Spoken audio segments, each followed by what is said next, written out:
ऊर्ध्व कुंड लगाता है। बोले खड़ा पड़ा, तीनों में तो हमारी समझ से तीन ही लाइन है। 3 लाइन गिरा दो तो शंकर का भक्त, 3 लाइन खड़ी कर दो तो विष्णु का भक्त। तो दुनिया तो खड़ी भी रहती है कभी और सो भी जाती है कभी। कहा 24 घंटा सारी जिंदगी खड़े रहोगे? सारी जिंदगी वैष्णव भी नहीं हो सकते और सारी जिंदगी सो भी नहीं सकते, तो शिव भक्त भी नहीं हो सकते। ये दुनिया के सारे संप्रदाय अलग अलग हों, लेकिन हमारे ग्रंथ कहते हैं कि गृहस्थ में रहने वाला व्यक्ति शिव भक्त भी है और विष्णु भक्त भी है और देवी भक्त भी है। इस चक्कर में कभी नहीं पड़िए। सोते हैं चैन से तो शिव भक्त की कृपा से, शिव जी की कृपा से। खड़े रहते दिन भर काम करते हैं तो विष्णु की कृपा से। और बड़े से बड़े दुख को भी बर्दाश्त कर देते हैं ये देवी मैया की कृपा से। 3 शक्तियां हैं, इसलिए गृहस्थ व्यक्ति ये 3 संप्रदाय का है। गृहस्थ में रहने वाला पंचदेवोपासक होता है, इसलिए गृहस्थ को सबकी पूजा करनी चाहिए, हर तिथि त्योहार में सबकी करनी चाहिए। प्रहलाद जी ने कहा कि गुरुदेव आप इस चक्कर में ना पड़िए, आप तो मेरे पूज्य पिताश्री को बताइए कि मेरे नारायण कहाँ रहते हैं। तब गुरु शुक्राचार्य ने कहा प्रहलाद तुम ही बता दो। बोले मेरी नजर में दुनिया त्रिलोकी में एक तिल मात्र की जगह ऐसी नहीं जहां पर मेरे नारायण न हो। तो हिरण्यकश्यप ने कहा ये बताओ हर तिल हर तिनके में है भगवान? बोले हाँ। देखिए संवाद करिए, विसंवाद नहीं, तर्क करिए, कुतर्क नहीं। कुतर्क से भगवान नहीं जाने जा सकते। आजकल के लोग कुतर्क बहुत ज्यादा करते हैं, वही कुतर्क तो हिरण्यकश्यप ने भी किया कि हम जब चलते हैं दुनिया में प्रहलाद, तो तेरी बात अगर हम मान लें कि कण कण में भगवान हैं, तो बोल मैं पैर भगवान के ऊपर तो रख नहीं सकता, अपना पैर कहां रखूं? प्रहलाद ने कहा पिताजी आप मान लिए कि कण कण में भगवान है? बोले हाँ मान लिए। आप बोलो भगवान के सर पे पांव रखें? प्रहलाद ने कहा पिताजी क्षमा करिएगा, आपने माना नहीं, आप माने नहीं। बोले कैसे माना जाए? बोले पूज्य पिता जिस दिन आप मान लेंगे कि कण कण में भगवान है, उस दिन आपको ये भी पता चल जाएगा कि आपके शरीर के रोम रोम में भी भगवान है। फिर आपका रोम रोम भगवान का रूप हो जाएगा। तो भगवान पे पैर रखे चाहे दूसरे पे रखे क्या फर्क पड़ता है? सर्वम विश्वमयम जगत। प्रहलाद की इस बात को सुन करके हिरण्यकश्यप का मस्तिष्क घूम गया। पुत्र हो तो प्रहलाद जैसा।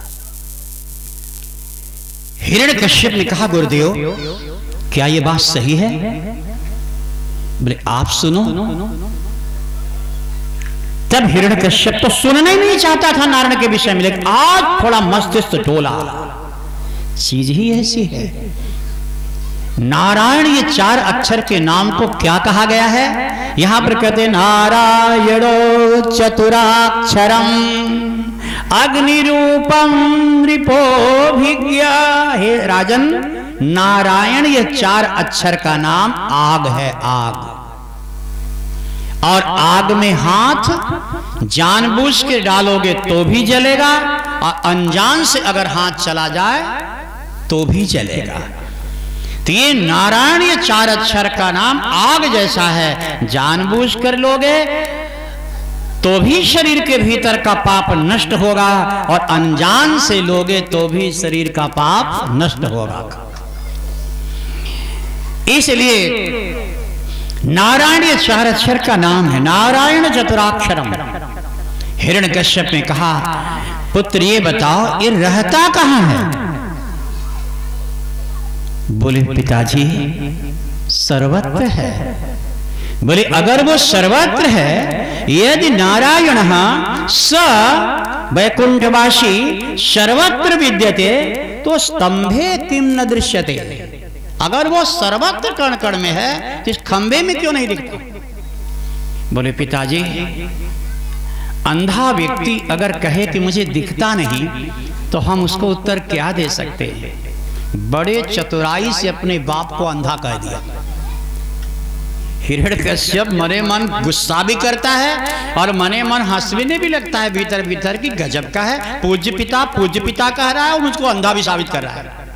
बेटा हो तो ऐसा ही पिता का विरोध किए बिना अपने पूज्य पिता को रास्ते पर लाकर खड़ा कर दे और भक्ति प्रदान करवा दे, वो पुत्र है। पुम नाम नरकात् त्रायतीति पुत्रः। ध्यान दीजिएगा, पुत्र के 3 लक्षण बड़े सुंदर होते हैं। 3 लक्षण होने चाहिए पुत्र में। जीवतो वाक्य करणात्, जीवन भर पिता जो कहे उसका पालन करे। जीवन भर प्रहलाद ने कभी विरोध नहीं किया। विष मिला है जानते हैं, फिर भी कहे बेटा खाओ, खा गए। समंदर में फेंक रहे हैं, बोले बेटा समंदर में कुछ नहीं होगा, चले गए। पर्वत से गिरा रहे हैं, बोले बेटा कुछ नहीं होगा, ठीक है। जीव तो वाक्य करणात्, पुत्र का पहला लक्षण है जिंदगी भर अपने पिता के माता के आदेश का पालन।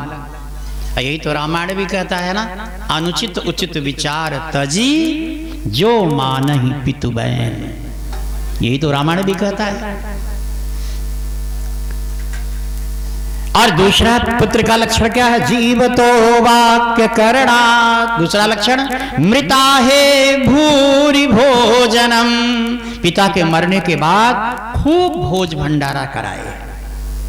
ब्राह्मण को, जाति वाले को, बिना जाति वाले को, गरीबों को, दीनहीनों को जितनी ताकत दिया है परमात्मा ने, अपने पिता और माता के मरने के बाद भोज भंडारे में कोई कोर कसर न छोड़े। ये पुत्र का दूसरा लक्षण है।